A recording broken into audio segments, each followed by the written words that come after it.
يا صباح الأخبار والأسرار اللي محدش يعرفها. العالم ده فيه زوايا مخفية وحاجات بتحصل بعيد عن عينك مستحيل عقلك يصدقها. النهاردة هتمشي معايا في طريق كله مفاجآت، طريق بيبدأ بمشهد غريب لواحدة قررت تغير ملامحها بأدوات بدائية، وبعدها هندخل في عالم الأكلات اللي النخاع فيها هو السر المستخبي. ومش بس كده، ده احنا هنشوف شجر بيطلع مادة زي اللبن بتتحول لمطاط، وفي الآخر هنعرف ازاي تبني بيت كامل من غير ولا طوبة. ركز في كل دقيقة عشان اللي هتشوفه ده أغرب من الخيال، ويلا بينا. تعال بقى أوريك أغرب عمليات شد الجلد الطبيعي، ولا جراحة ولا هتروح لدكتور أساساً. لو عايز تخس أو عايز تشد الجلد، هتجيب المكنسة اللي عندك اللي شغالة بالكهرباء وهتشد بيها الجلد بالطريقة اللي انت شايفها قدامك. واللي هيصدمك فعلاً إن علمياً اللي بيحصل ده اسمه تنشيط الدورة الدموية بالخلخلة الهوائية، وده تكنيك موجود فعلاً في بعض أجهزة المساج الاحترافية عشان يزود تدفق الدم في المناطق دي ويحفز الكولاجين. لكن طبعا استخدام المكنسة العادية خطر جدا، لأن قوة شفطها مش محسوبة وممكن تعمل تهتك للأنسجة أو كدمات قوية تحت الجلد. فياريت نتفرج وبلاش نجرب الحاجات دي في البيت. سيبك بقى من الجلد وتعال نشوف مواسير العظم. تعال بقى أوريك أغرب أنواع الأكلات اللي منتشرة في العالم كله وهتلاقيها في كل مكان. الأكلة دي يا سيدي بيسموها أكلة الماسورة. بيجيبوا العظم من المواشي وبعد كده بيحطوه على النار، ولما بيستوي بيطلعوا منه مادة زي ما انت شايف كده. واللي هيجننك وممكن ما تكونش مصدقه إن النخاع ده مش مجرد أكلة دسمة وخلاص، ده بيعتبر صيدلية طبيعية متنقلة. علمياً النخاع ده غني جداً بمادة الكولاجين والدهون الصحية اللي بتدعم صحة المفاصل وبتقوي المناعة بشكل مرعب، لدرجة إن في دول دلوقتي بتبيعه في كبسولات غالية جداً كمكمل غذائي.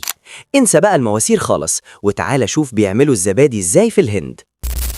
لو انت بقى من الناس اللي بتحب الزبادي، فتعال اوريك الزبادي في الهند بيتباع ازاي.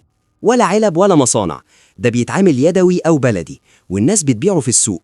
والمعلومة هنا ان الزبادي ده مش مجرد أكلة، ده سر من أسرار الصحة في الهند.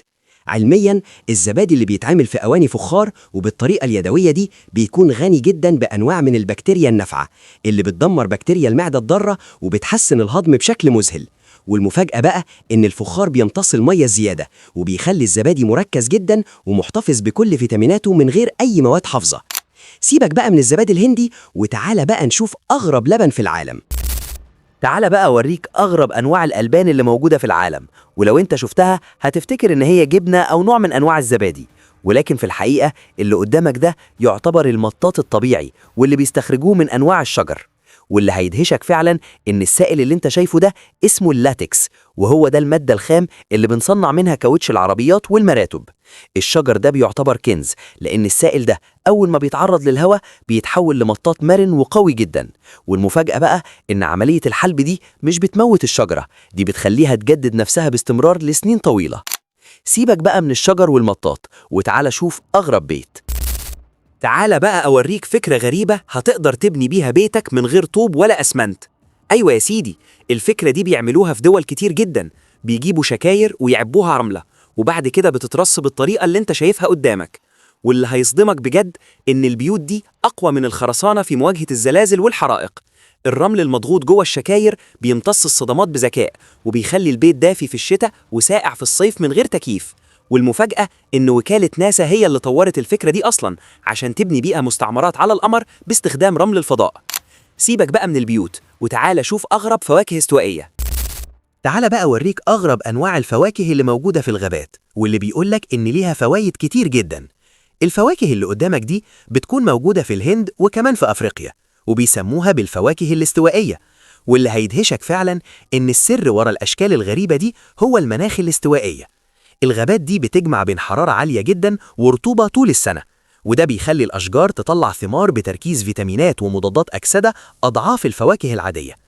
الفواكه دي مش موجودة في بقية العالم، لأن شجرها محتاج تربة بركانية وغذاء معين مش بيتوفر غير في المناطق دي، وعشان كده بتعتبر من أغلى وأندر الفواكه اللي ممكن تدوقها في حياتك.